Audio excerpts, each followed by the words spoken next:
এক লোক শখ করে খেজুর গাছে উঠেছিল, কিন্তু নামার সময় সে আর নামতে পারছে না। তখন লোকটিকে বাঁচানোর জন্য গ্রামের সবাই এসে গাছের নিচে ভিড় করলো, কিন্তু কারো মাথায় কোনো বুদ্ধি আসছে না লোকটিকে কিভাবে গাছ থেকে নামানো যায়।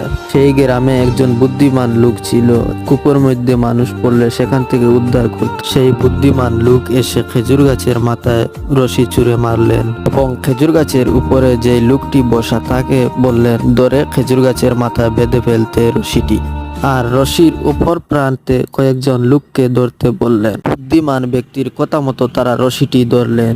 হঠাৎ করে বুদ্ধিমান ব্যক্তি বলল, এখন টান মারো। লোকেরা রশি ধরে টান মারলো, সাথে সাথে খেজুর গাছের উপরে লোকটি মাটিতে পড়ে মারা গেল।